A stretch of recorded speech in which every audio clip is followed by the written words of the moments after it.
For the second Sunday of Easter, the first reading is from the Acts of the Apostles.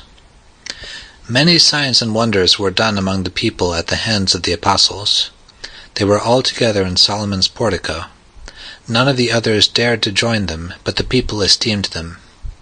Yet more than ever, believers in the Lord, great numbers of men and women were added to them. Thus they even carried the sick out into the streets and laid them on cots and mats, so that when Peter came by, at least his shadow might fall on one or another of them. A large number of people from the towns in the vicinity of Jerusalem also gathered, bringing the sick and those disturbed by unclean spirits, and they were all cured. The second reading is from the book of Revelation. I, John, your brother, who share with you the distress, the kingdom, and the endurance we have in Jesus, found myself on the island called Patmos, because I proclaimed God's word and gave testimony to Jesus. I was caught up in spirit on the Lord's day, and heard behind me a voice as loud as a trumpet, which said, "Write on a scroll what you see." Then I turned to see whose voice it was that spoke to me, and when I turned, I saw 7 gold lampstands, and in the midst of the lampstands one like a son of man, wearing an ankle-length robe with a gold sash round his chest. When I caught sight of him, I fell down at his feet as though dead. He touched me with his right hand and said, "Do not be afraid. I am the first and the last, the one who lives. Once I was dead, but now I am alive for ever and ever. I hold the keys to death and another world. Write down, therefore, what you have seen, and what is happening, and what will happen afterwards." The Lord be with you. And also with you. A reading from the Holy Gospel according to John.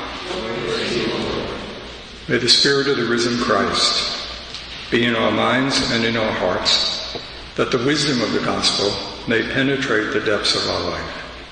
On the evening of that first day of the week, the day of the resurrection, when the doors were locked where the disciples were for fear of the Jews, Jesus came and stood in their midst and said to them, "Peace be with you." When he had said this, he showed them his hands and his side.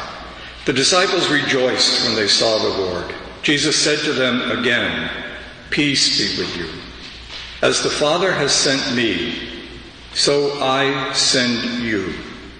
And when he had said this, he breathed on them, and he said to them, "Receive the Holy Spirit. Whose sins you forgive are forgiven them, whose sins you retain are retained." Thomas, called Didymus the twin, one of the 12, was not with them when Jesus came. So the other disciples said to him, "We have seen the Lord." But he said to them, "Unless I see the mark of the nails in his hands, and put my finger into the nail marks, and put my hand into his side, I will not believe." Now a week later, his disciples were again inside, and Thomas was with them. Jesus came, although the doors were locked, and stood in their midst and said, "Peace be with you." Then he said to Thomas, "Put your finger here, see my hands. Bring your hand and put it into my side. And do not be unbelieving, but believe." Thomas answered and said to him, "My Lord and my God." Jesus said to him, "Have you come to believe because you have seen me? Blessed are those who have not seen and have believed." Now Jesus did many other signs in the presence of his disciples that are not written in this book. But these are written that you may come to believe that Jesus is the Christ, the Son of God, and that through this belief you may have life in his name. The Gospel of the Lord. Praise to you, Lord Jesus Christ.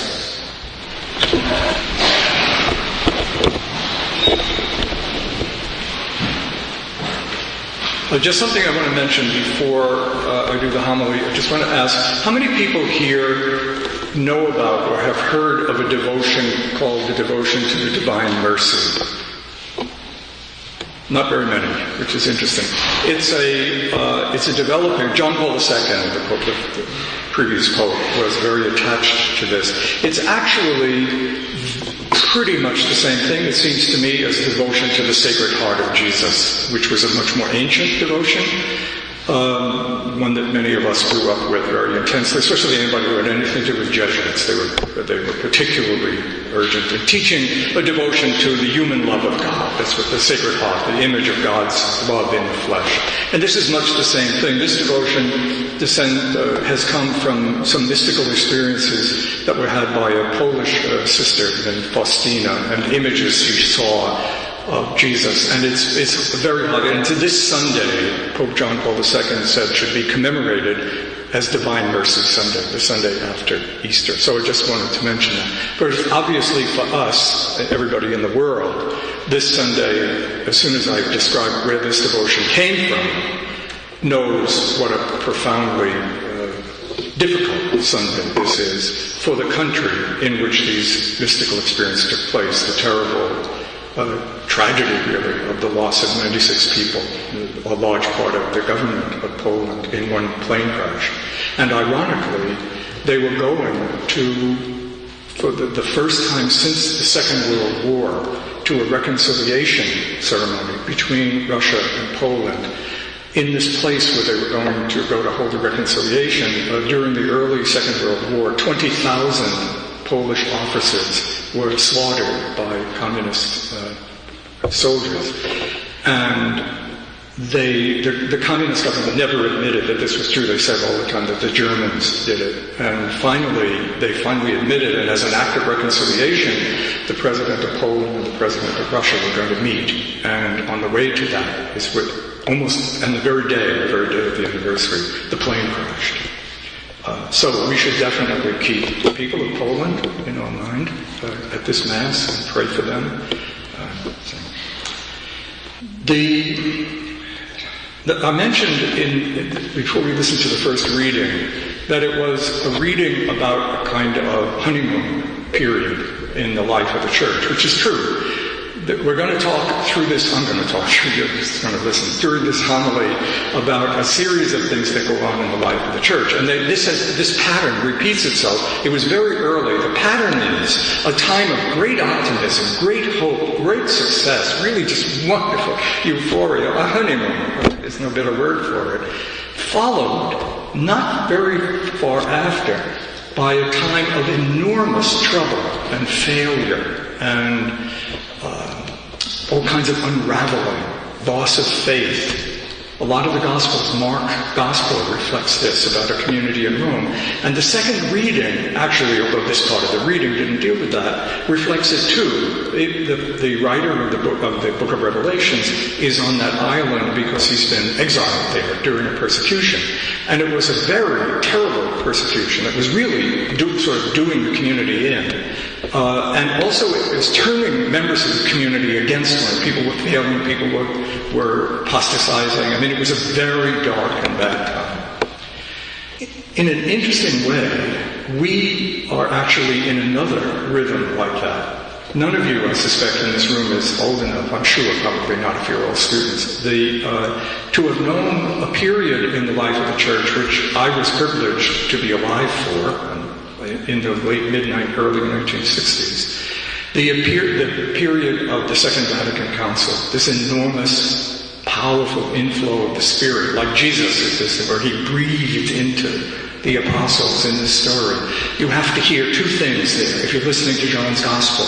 First of all, you hear before that, God breathed, the Spirit of God breathed over the waters to create the universe. And also in his dying, the very last thing in John's Gospel of the crucifixion, Jesus says, I've accomplished it, it's finished. And then he gives up his Spirit, which on one level just means he died, but on another level means he's giving the Spirit that led him through his life, that embodied in him the love of God. He's giving it to us. So he breathed. The Second Vatican Council was clearly an experience like that, the most extraordinary experience of the church coming together, coming to life. The whole world was in awe of what was going on during this thing. during these 3 years. Amazing things. Changes in attitudes toward other religions and the Jewish people. Changes in images of what the church should be. The role of the lay people. The changes in the liturgy, which returned us to a deeper, everybody participate. I mean, it was just remarkable. Even that change in the liturgy, I think it was voted in by like 1,400 bishops to 3 or something. I mean, it was just a complete, everybody seeing things together. That's a little exaggerated, but anyway. Okay, so it was a wonderful time. It was a time. We're not in a time like that anymore. We're in a time of really deep trouble in the church. The Holy Father has talked about this. This is not news to anybody. Okay, but we're not facing it, I think. And we are facing it. We're in a time of enormous trouble in the church, in several directions. One, and maybe particularly, and this is not what I'm going to talk about tonight, but in the United States particularly, there is a fierce polarization in the church. Not just two sides, but two extremes and lots of variations in between. Maybe it reflects the kind of vicious political life we have now, this polarized social life that has erupted in America. But whatever it's from, there is this deep polarization in the church. One side thinking the other side doesn't belong in the church. One side says the other side a traitor. It's just very bad. But that's not the biggest problem, I think, that we face. The biggest problem that we face is what has become perfectly evident over the last several years, that there is in the Catholic Church, and has been for a long time, even during that wonderful time of the Council and for decades before that, a systemic evil in the Church, a widespread and quite incredible evil. The evil of the sexual abuse and physical abuse of children by priests and other people who were in the church. A lot of them, thousands of them. And it's becoming more and more evident that it's everywhere. It's everywhere in the world, and has been for a long time. You have to at least think about this for a while, because for a long time it was suppressed, which was part of the evil.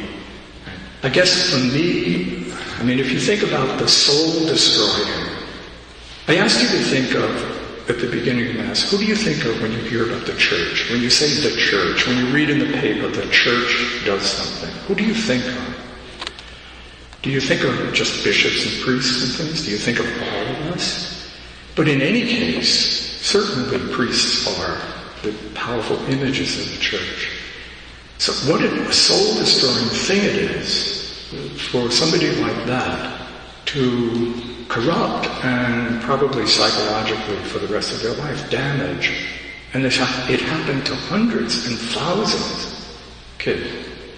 I think for me, this is just me, the most scary images of them. They were all scary, but the children, a lot of them handicapped children. It was just this last week about deaf children in a school somewhere in the United States, but also other kinds of handicapped children who were placed in the care of religious orders, Catholic religious orders, and many of them were systematically, physically and sexually abused. The reason it's so scary is, could you be more trapped? You're already handicapped, and you're in this place where you're supposed to be protected. So we have to be aware of this real evil. The church has to reform itself.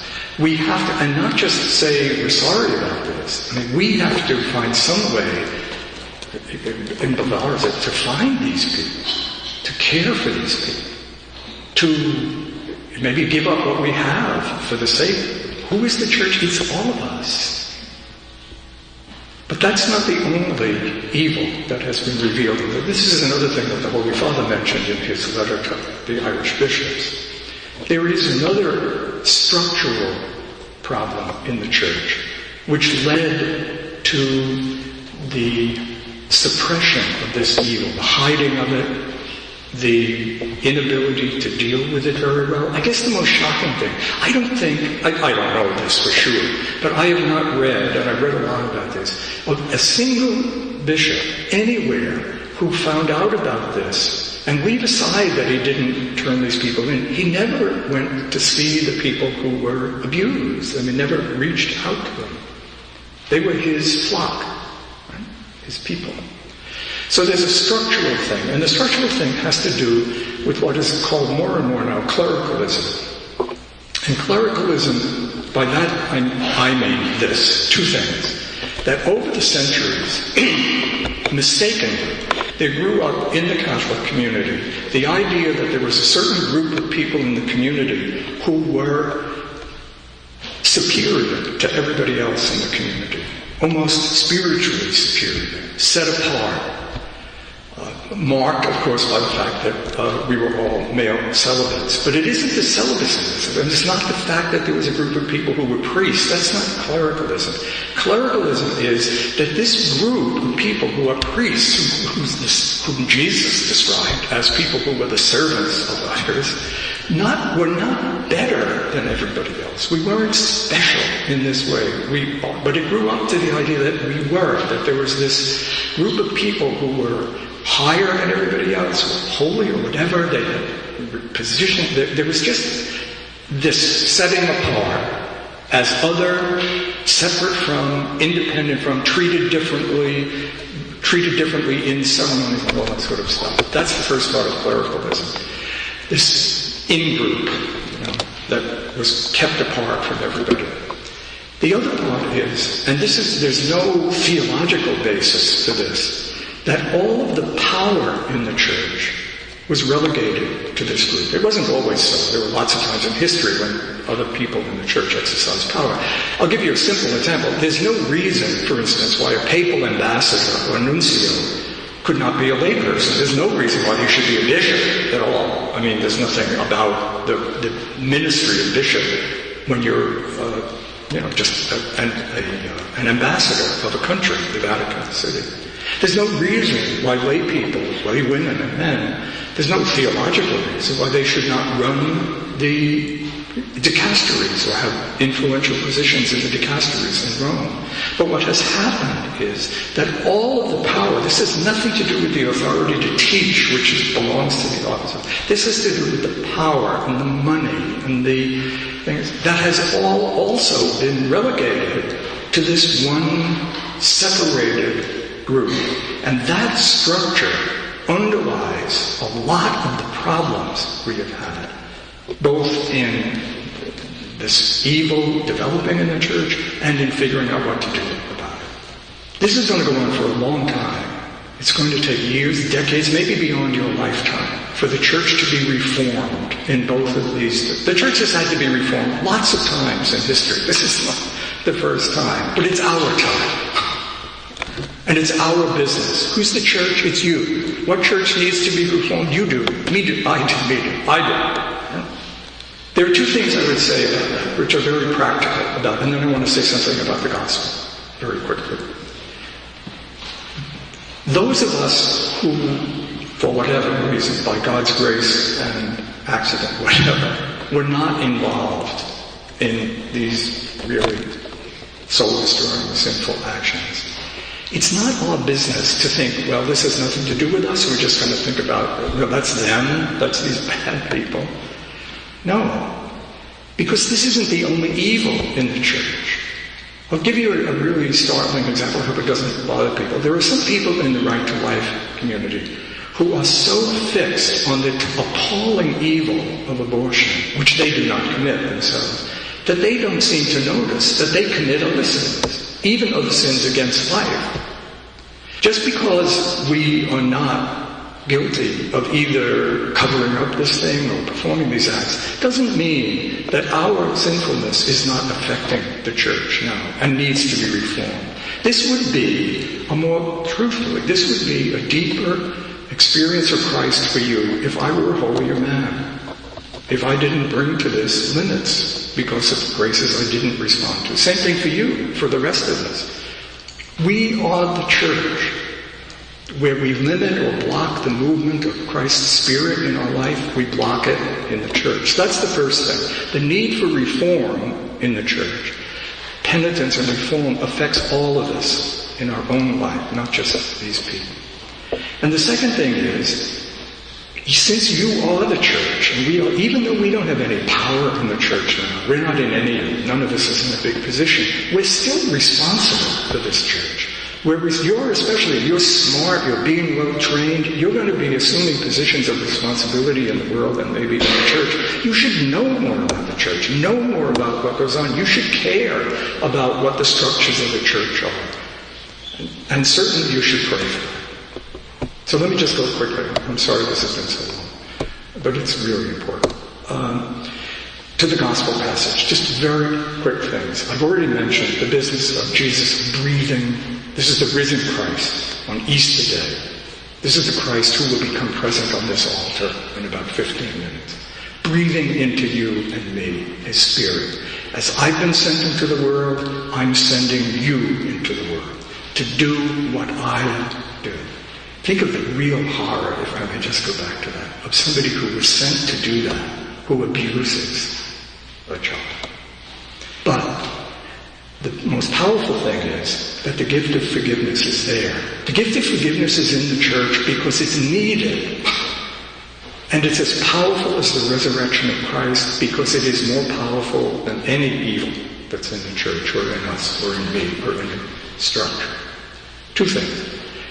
Thomas.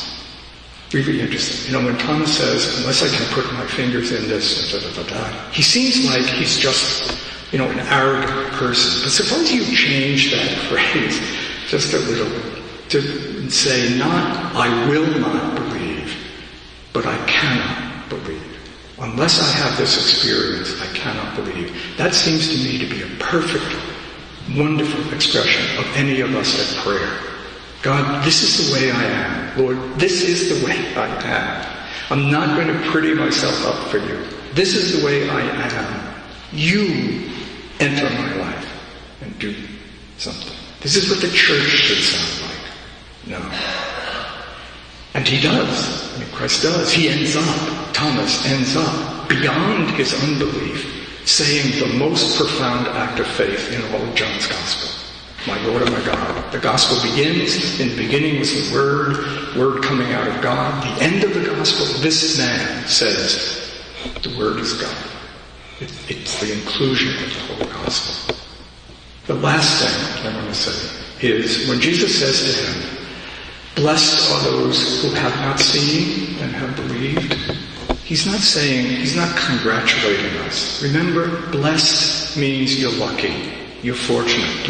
You're blessed if you're poor, because you're closer to being able to see God. Those of us who did not encounter Christ are blessed, because the way we can encounter Christ in the whole history of the church and in one another is actually deeper and more profound, luckier. It's very interesting.